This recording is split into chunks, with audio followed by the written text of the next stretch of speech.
Have you ever felt like the system just isn't working for you, but you're not sure what to do about it? Maybe you feel stuck in a role that no longer fits, overwhelmed by constant change, or unsure how much power you really have to shape your experience at work. If so, you're not alone. This week, I talked with Ivonne Furneaux, a former corporate executive turned speaker and consultant, about what it really takes to create better workplaces. After more than 2 decades leading communications, DEI, and change management across industries, Yvonne made the leap to go out on her own. She now helps companies and individuals navigate change with more clarity, intention, and humanity. In our conversation, we explore the difference between organizational responsibility and personal agency, the myth of hustle culture, and how to redefine your worth beyond your job title. Yvonne also shares her powerful 4 Eyes framework that any leader or team member can use to foster greater trust, connection, and engagement at work. Thank you so much, as always, for listening. Welcome to the Impostor Syndrome Files. My name is Kim Meninger, and as an executive coach and former high-tech leader, my personal mission is to help professionals overcome imposter syndrome so that you can advance your career with confidence. Each week, I interview a new guest who brings a powerful perspective to this conversation, including personal stories, best practices, and new insights. The more we talk about this issue, the more we destigmatize imposter syndrome, recognize that we're not alone, and empower ourselves to access the tools and resources that can help us and those around us. Thank you so much for listening and for sharing with others you think would benefit from this conversation.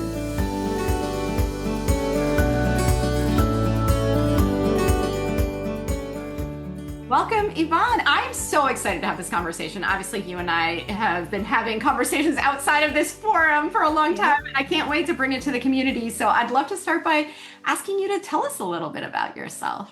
Awesome. Well, I am excited to have the conversation too. So thank you so much for having me, Kim. And I've really loved getting to know you over these past few months and really connecting. So for your audience, I'll tell a little bit about myself. I am a reformed corporate executive. I spent 25 years in the corporate world leading work like communications and diversity and inclusion. I did a lot of change management, led a lot of companies through mergers, acquisitions, layoffs, reinventions, relocations, you name it.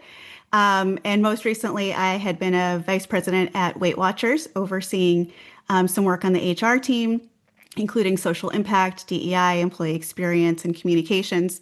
So my career really spanned a lot of really big organizations across a lot of different industries. And last year, like so many others, I got laid off.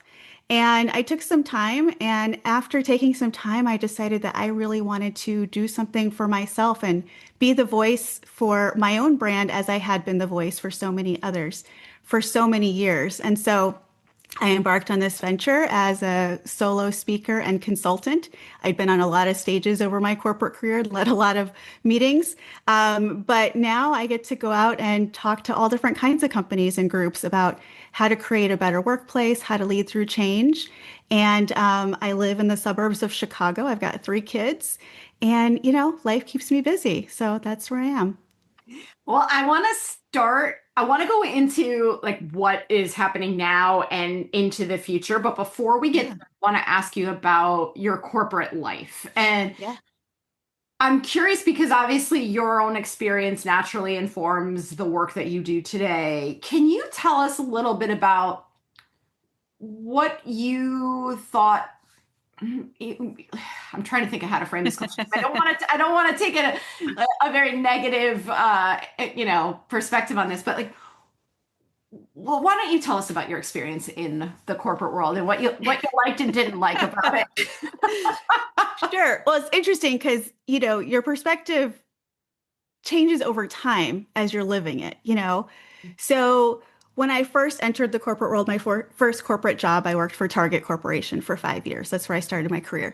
I actually started as a business analyst, and I was terrible at that job. It was like a couple of levels beneath a buyer, and I was overseeing like how much stock we had in every store of a line of jockey panties, and I was just really bad. Like, not that I'm bad at math, it was just a lot of detail and little passion on my part for the work, right? I knew my heart was always in the communications part of the business. And so I saw it as my entry point into a great company and was able to leverage just being within the company to take a lateral move and start in the comms team. So, and then over time, over those 5 years I was at Target, I elevated. And because that was my first corporate experience, I was like, I wonder what else is out there. Maybe there's something better. Maybe this boss I don't like so much. Maybe I can go find a better one somewhere else. And so I did that. I left after 5 years and I found out, hey, guess what? Things aren't always better when you leave and go somewhere else. Like, oops, I shouldn't have done that. But, it taught me a lot. And from there, I had some life changes. I ended up moving from Minneapolis to Chicago. I had a couple of experiences at different organizations where I made a decision to leave for a better opportunity or for whatever the circumstances was. And then I had a series of instances throughout my career where a company either was bought out or merged with another company or had a big relocation, major layoffs, reorgs, whatever it may be. I had to make a series of really hard decisions throughout my career over and over and over again about whether or not I was going to stay somewhere, whether or not I was going to pick up a move across the country because the corporate headquarters was moving. And I seem to be faced with these things continually to the point where, like, my friends all said they will not go work anywhere I worked because inevitably something bad was going to happen. So I learned a lot through all of those experiences.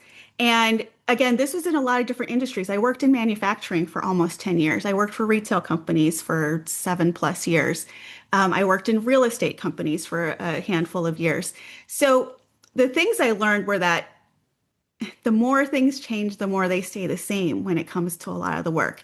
And as much as we want to think that companies are so different from one another, at the end of the day, people really want the same things. People want to be treated fairly. They want to be treated respectfully. They want to feel like informed. They're inspired.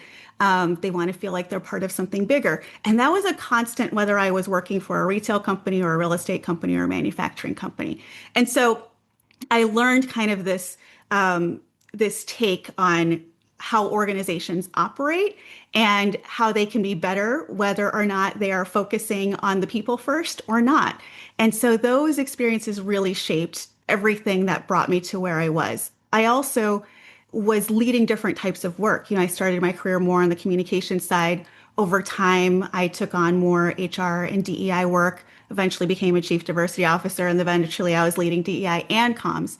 And so all of those things kind of created this umbrella of experience that gave me different views into how organizations operate. I worked with a lot of CEOs in my day and also got to see a lot of different leadership styles. And at the same time, as a working mom, adult, I went back to school and got my master's degree. And so I was able then also to combine like this academic knowledge with the real life experience. And all that kind of now has shaped kind of my point of view that I go out with and help other organizations better understand how to lead through change and how to create better workplace cultures. But I'd say the biggest lessons I learned, if I take all of it, as one big bucket, is that two things. One thing is always constant, and that's change. And at the end of the day, people really just have the same basic needs and desires for happiness at the workplace. So let's stick with that for a minute because Yeah. in so many ways that feels like common sense, right? Oh, You would think, oh my gosh, you would think that was common sense, right? yeah. Yeah. And why is it so hard? What are we getting wrong? Yeah. So I think it does seem like common sense. I think what we're getting wrong is both at the organizational level and at the personal level. So at the organizational level, it's really easy to focus on external stakeholders as the most important people that you need to look out for, right? Especially if you're a publicly traded company, you have to be thinking about your shareholders, you're thinking about your customers. And oftentimes employees are like the last ones to be thought of in that list of stakeholders. And I have found that when an organization flips that pyramid upside down and puts employees at the top, you get a much different experience. You get an experience where people feel inspired and they become your biggest advocates. So I think that's one thing that a lot of organizations get wrong is like putting the employees at the bottom of the list instead of the top. Um, on a personal level, I think what a lot of people get wrong when we're in an organization is this false expectation that an organization owes you something. I think we all have to acknowledge that, we live in a capitalist system, whether you like it or not, and companies exist to make money, right? And every workplace no workplace is ever going to be fair. Organizations weren't designed to be that way. The person at the top of the organization is always going to make more money than the person on the front line of the organization. That's the reality of it. I've never seen any organization where a person working the front line and the CEO make the exact same amount of money. Okay. So if you hear about it, let me know. But so the reality is that there's always going to be gaps in the system of the organization, right? There are always going to be people who are more informed and less informed. There are always going to be people who have more decision-making authority than others. But you have to exist in the system understanding that and not expecting it to be fair. Once you can get past that, you can understand how to navigate your way in that system more effectively so that you are empowered to be more informed and more visible and create opportunities for yourself. When we walk into it with this expectation that the organization owes us versus being empowered to navigate our own fate within an organization, that's where we fail and we kind of impact our own expectations and happiness within our corporate career. And that's really interesting to me because there is such a sort of an intermingling, right, between what responsibility the organization has and Yes. where the sort of personal responsibility lies for the Yep. individual. And I know that it can be perceived sometimes if we talk about the responsibility of the individual that we're sort of putting the onus on the Hmm. person and letting the system off the hook. But at the same time, if we don't focus on where our personal responsibility lies, or you might call it opportunity, you're disempowering people, right? I mean, it's like Yeah. this is all Yeah. about personal agency and giving people Correct. the power, so to speak, Hmm. to manage their own destiny, really, Yeah.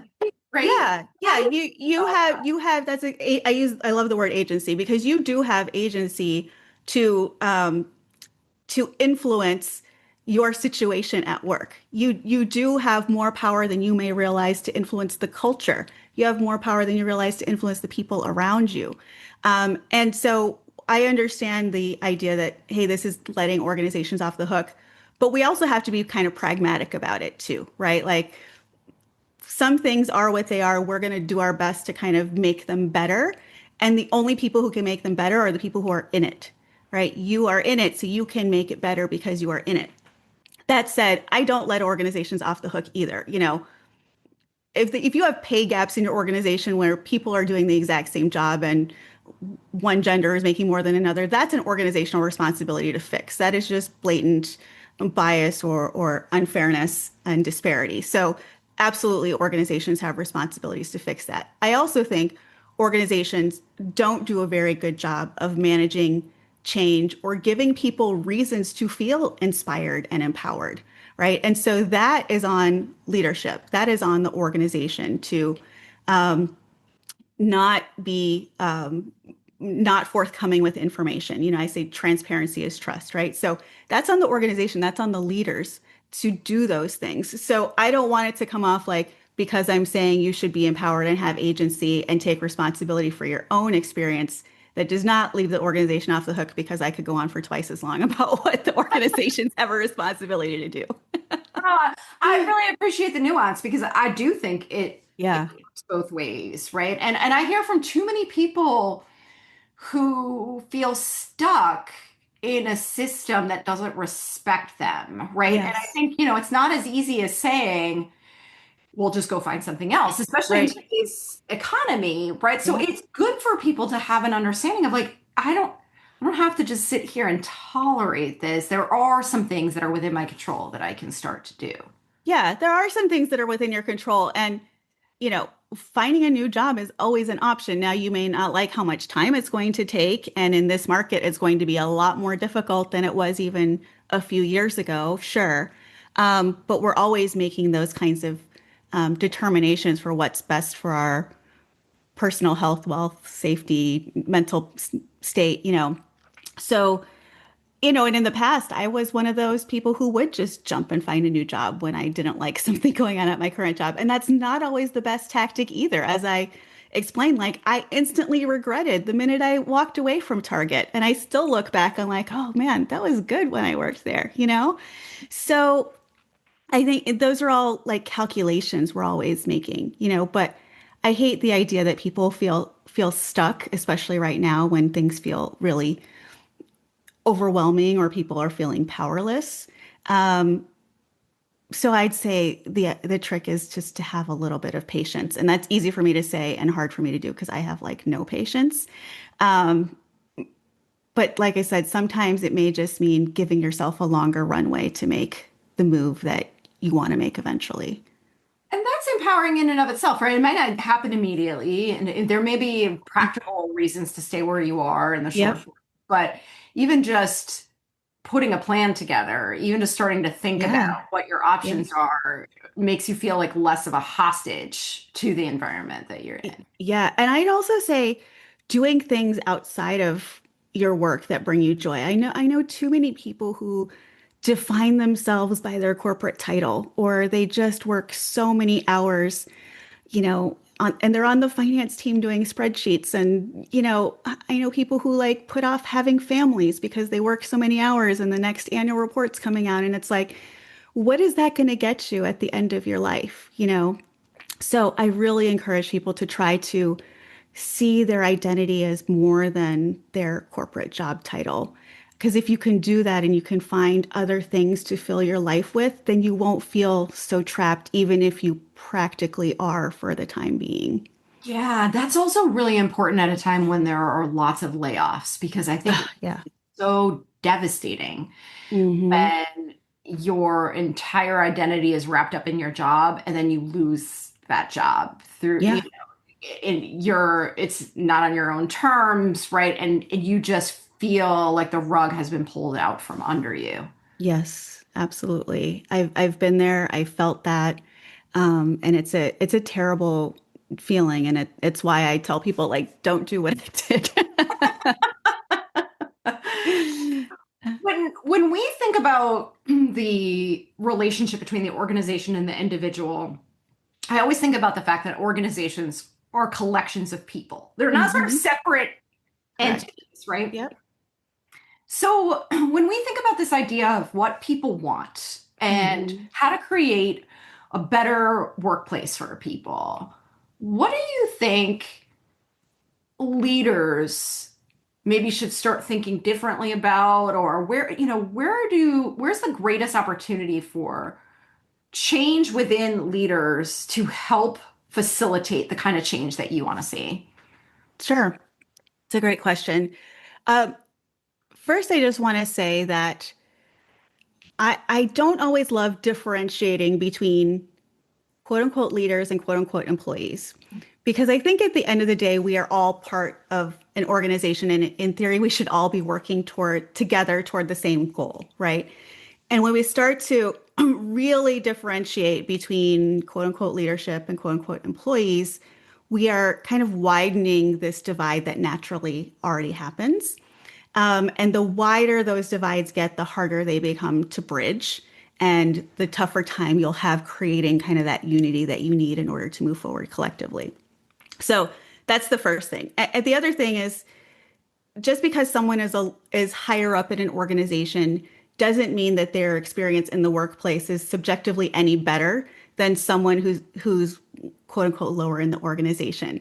So, someone who's a leader, a middle manager, may be feeling the exact same way as somebody who's more junior in their career or in the organization, right? They may be having those same feelings and struggles as anyone else. I actually share this story when I talk to folks that I used to work with a CEO who once told me that being a CEO was the loneliest job she'd ever had. That she could never really trust what people were saying to her, that it always felt like the hierarchy was getting in the way of building real trust and relationships. So I only say that to say, like, all of us kind of are sometimes struggle with the same kinds of things in the workplace. But leaders, because they have that extra level of care and decision making power and they're leading others, there are a few things that they can do that create a more deliberate and inclusive experience for the people that they lead. So I use a framework. I hate to like get into formal frameworks for my talk, but the framework I use is pretty simple. It's 4 I's. It's inform, involve, inspire, and invest. So these are 4 very simple words, but every leader can use them. It's keeping your team informed. So being very transparent, because again, transparency builds trust. There is a tendency for leaders to withhold information because they are afraid of what the information, the reaction they will get from the information, and they're afraid that the information will spread, whatever it may be. So you can generally be more transparent even than you think you can be, right? And so I would encourage leaders to be as transparent as possible with their teams and keep them informed. When people feel informed, they feel empowered. Information is power. And so the second one is involve. That means to involve as many people as much as possible when you can. There are always going to be tables that you are invited to that other people aren't, but can you be the voice for those folks who aren't at the table? Or can you invite more people to sit at the table with you? The more you can involve folks, the more they will feel connected to part of something bigger. Inspire is all about feeling part of something bigger. So giving people a good sense of the future and what the future vision is. And again, helping people feel like they're part of something that's bigger than just themselves, something important. Every company has some kind of purpose that touches people in some way, right? If you are, and I was able to find that everywhere I worked, and it's not always easy to do, but it's easy at a company like Target. Like I can go shop in the store where I work and I feel a very specific connection because I'm a customer. When you work in a B2B space, it might not be as easy. Like in manufacturing, I worked for a company that made steel and we're selling like steel plates. Like I don't buy commercial steel plates, but I can walk on a bridge that was made with the steel that my team made in the plant, or I can drive through down a highway and see windmills that were created using the steel that were made by the team that I communicated with. So that there's always some way to find connection. And so that's why Inspire is so important for leaders to do for their teams. And then the last one is invest. And that's like literally investing time and resources. That is leaders like being sponsors for their employees, like giving them leadership and development opportunities, investing their time. I don't know. Have you ever had a boss that like just canceled every meeting with you? Mhm. That's showing a lack of investment of time, right? Part of your job as a leader is to invest yourself in your team. And you show that through giving them your time and resources and support. So those are kind of the 4 things that I talk to leaders about doing. And when you do those things combined, you start to bridge those gaps and create more unity on your team. And those are things too that we can do as individuals. So we talked about individual empowerment, like you can use the 4 I's for yourself. You can invest in yourself and you can make an effort to be informed instead of waiting for the information to come to you. So they seem so basic. It seems like common sense, but it's really easy to let some of these things fall through the cracks when people are just so busy. Well, and I always love deconstructing big ideas into Hmm. actionable parts, right? So, what I love about your 4 I's is they're rooted in action. There are some that might be more complex, Yep. certain actions within them might be more complex, might require more resources, et cetera. But Yeah. for the most part, I mean, you can do basic, simple human things and Yes. achieve a lot of those goals, right? And, Yep. and I think that's what I love about the quote unquote simplicity. I know it's not it's not easy, but the simplicity of your model. One of the things that I think about a lot, and I'm glad you brought this up when you were talking about that sort of uncomfortable distinction between leaders and employees, is Hmm. that there's almost sometimes an assumption that leaders are these like very healthy individuals, right? Like who aren't struggling with their own insecurities and Right. stresses and all of the things that everyone else is struggling with. And so when you've got leaders who are feeling under incredible pressure that, Hmm.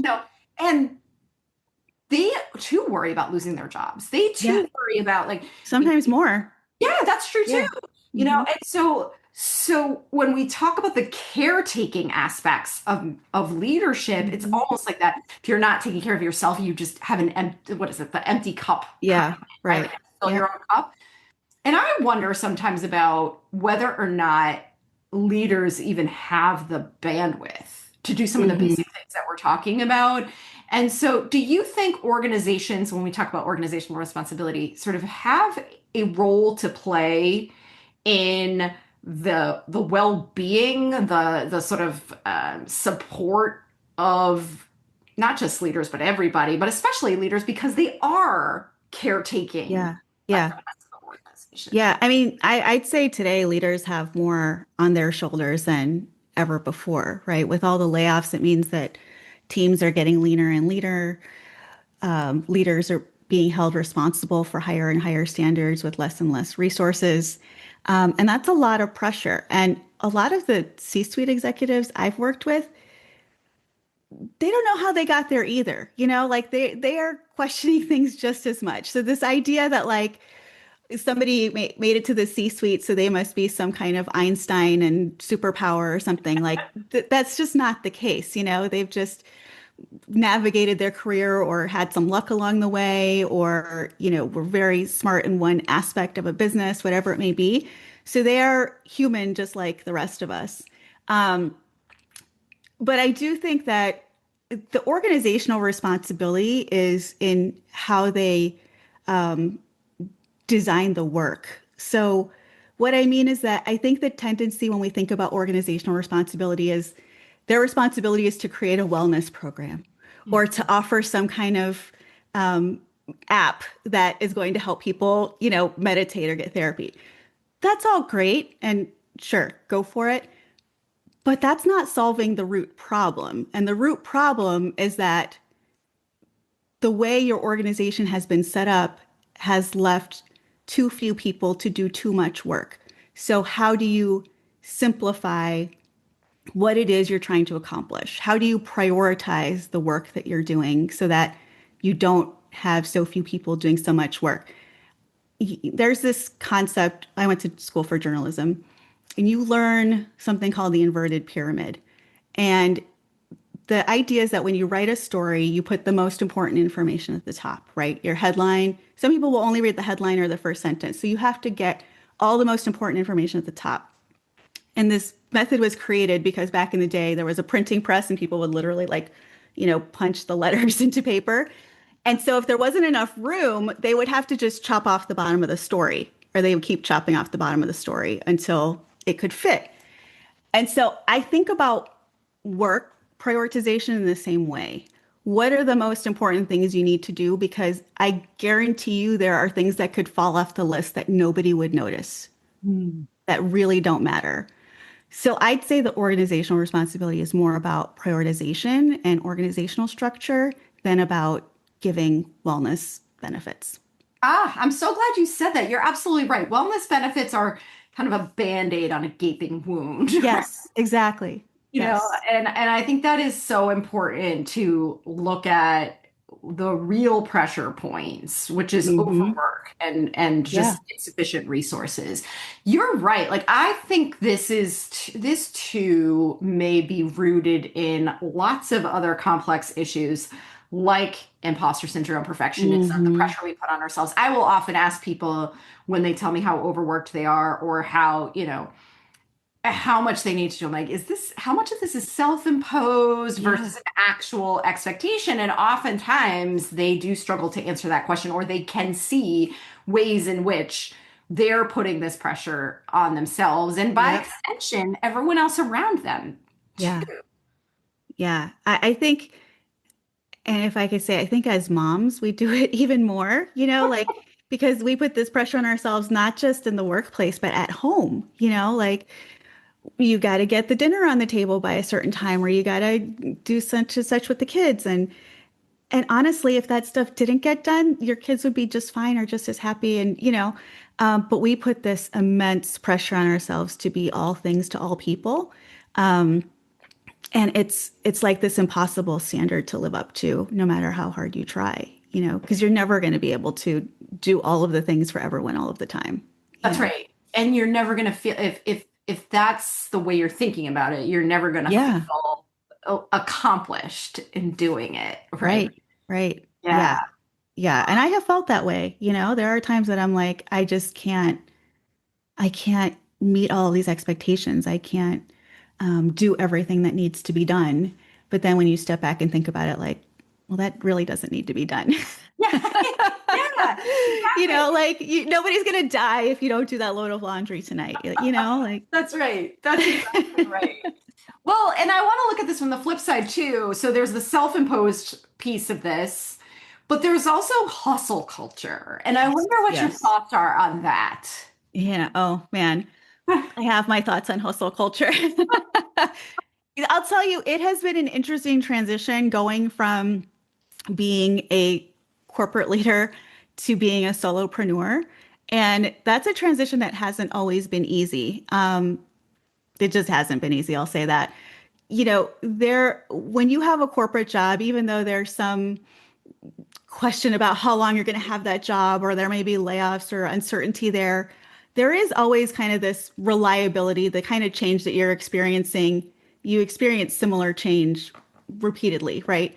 And a lot of times in the corporate world, the only time you're really selling is you're selling a new project idea, or maybe you're interviewing for a new job and you're selling yourself in that context. But solopreneurship requires you to like literally the brand and you're selling yourself.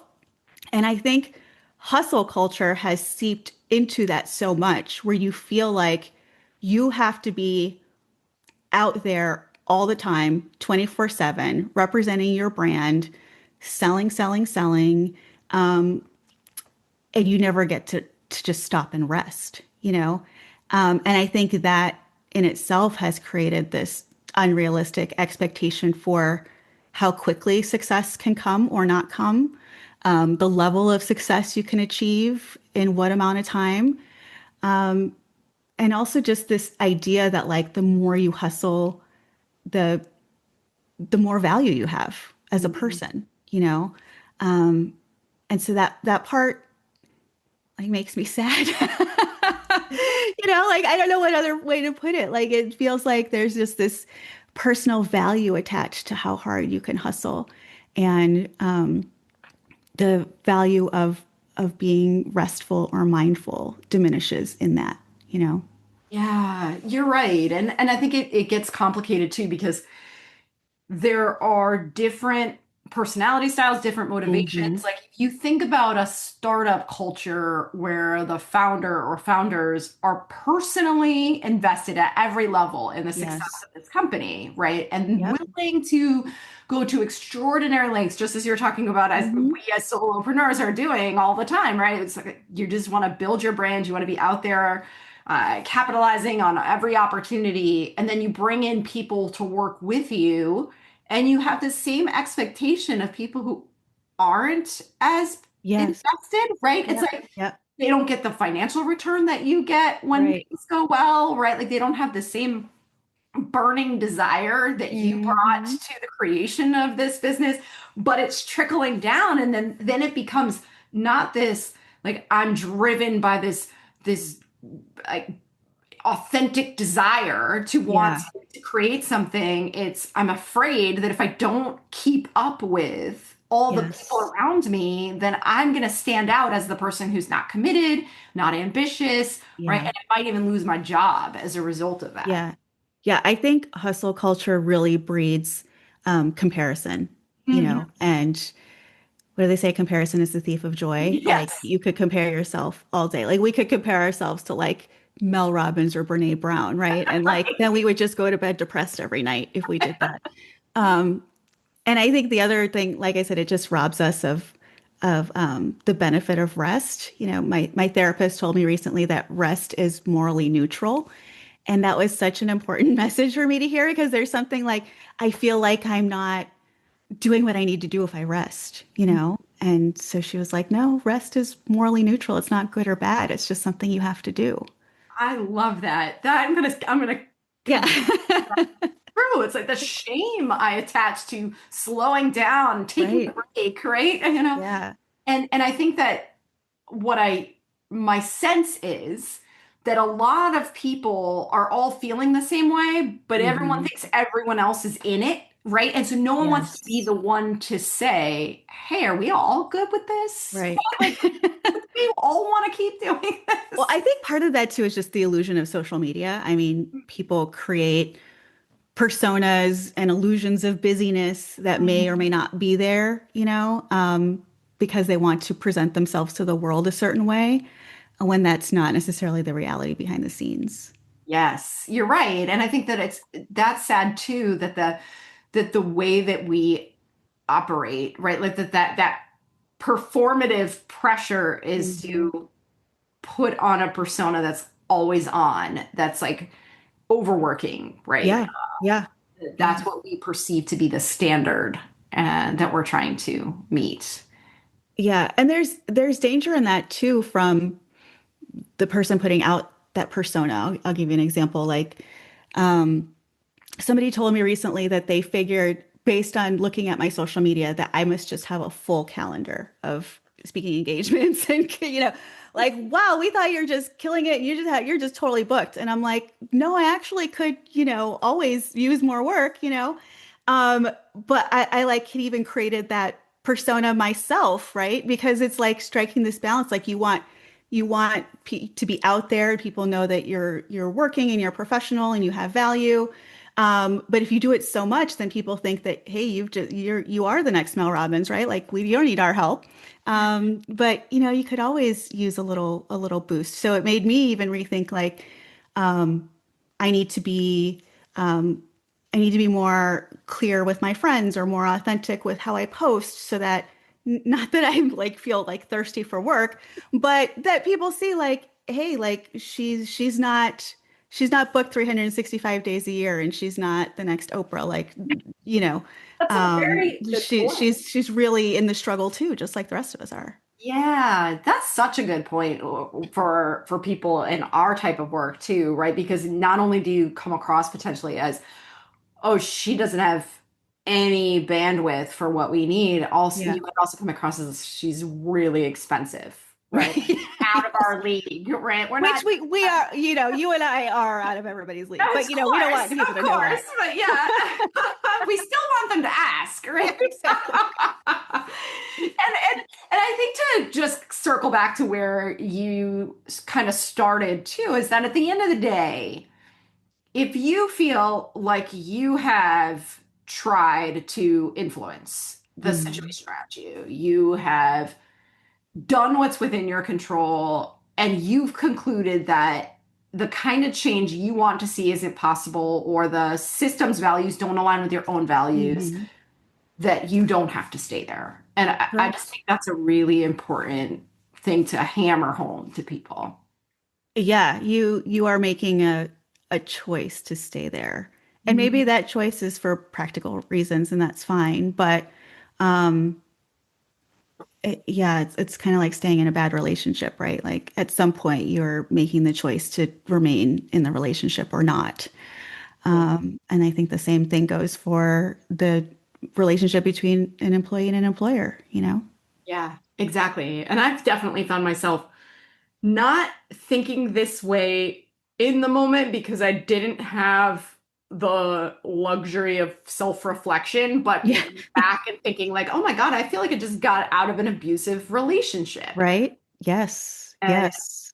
so I just Yeah. think that not to oversimplify the process, like you said before, it can take some time. It may Hmm. not be easy, but it's always possible. And I think that's important for people to remember. It is. And I would encourage people to like not to be afraid of taking a lateral move, doing something, working in a different industry than you've worked in before. I think people are really afraid of that type of change as well, or that it's going to be such a setback for them if they go work in a different field or different industry or take a different type of job role, or even take a lateral move or a step back in pay. But all of those things can get you ahead in the end. So you just have to think like strategically about the moves that you're making, and sometimes taking a lateral move or a step back or going to a different industry can be the right strategy for your career. Exactly. Yeah. I could keep going and going and Yeah. going. I know. We could talk all day. I I know. know, but I want to make sure that people listening have a way to stay connected to you if they want to follow you, learn more about your work. Where can they find you? Yeah. Follow me on LinkedIn, of course, building up my followers there, and everybody's on LinkedIn these days, right? And I have a YouTube channel as well. It's Ivonne Furneaux on YouTube. And you can also visit my website, yvonnefurneaux.com, and I will spell it for you, IVONNEFURNEAUX.com. Perfect. And I'll make sure those links are in the show notes too for anybody listening. Thank you so much for being on. It's always such a pleasure to talk to you. And, yes, I love chatting with you, Kim. Thank you so much. All right, we'll talk soon. Thank you.